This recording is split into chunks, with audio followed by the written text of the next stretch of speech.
pulled into the driveway of a small two-story house with a flat roof. The other vehicle stopped along the road. Men from the second Humvee got out and approached, opening the back door on Brooke's side. Rough hands reached in and ripped her out. She shrieked, calling out for help. Then it was Caleb's turn. Both of them were being led to the house, Brooke digging in her heels and trying to make herself a dead weight. The third soldier grabbed the edge of the Humvee door to close it when Dale got the message that this wasn't his stop. They had other plans for him. In one quick motion, he swung onto his back and thrust out with his legs. His heels connected with the door, sending the soldier next to it flying backwards. Dale shuffled toward the opening, struggling without the use of his hands. Captain Lee reached back to grab him and missed. Dale wasn't sure what he was going to do if he made it out, but he had told Brooke they would stick together, and he intended to keep his promise.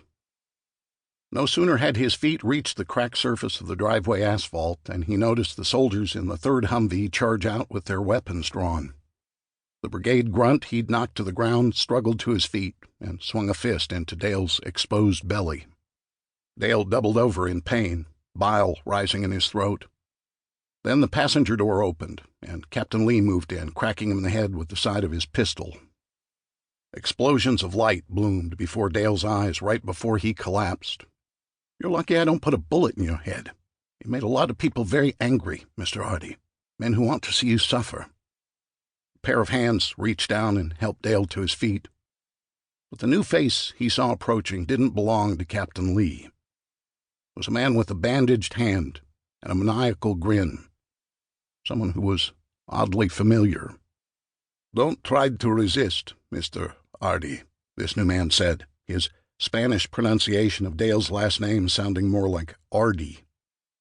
He wasn't in military fatigues like the others, but wore a pair of dirty jeans and a black T-shirt embossed with gold lettering.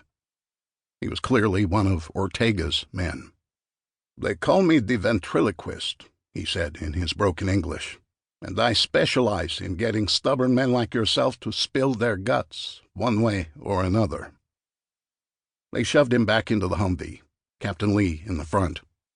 The ventriloquist pushed in next to Dale, grinning with a mouthful of discolored teeth. If Dale had hoped for a quick, clean death, he knew now he had been sorely mistaken. Chapter 2. They drove for close to an hour, first past the border and into Mexico, and then south along a dirt road which led into a sun-baked valley. The Humvee bounced around, chafing the flesh on Dale's hands, still zip-tied behind his back. A dull ache in his stomach served as a reminder of where that grunt had buried his fist. But neither of these minor discomforts were bothering Dale nearly as much as the sinking feeling that he would never see his loved ones again.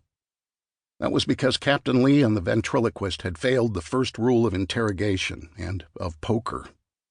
By neglecting to blindfold Dale, they'd tipped their hand that his chances of making it home alive were 0. The Humvee might as well be a hearse, because he was being driven to his grave. Beside him, the ventriloquist picked at his teeth with the tip of a pocket knife. Dangerous business on a bumpy road, Dale thought, but the torturer's hands were steady.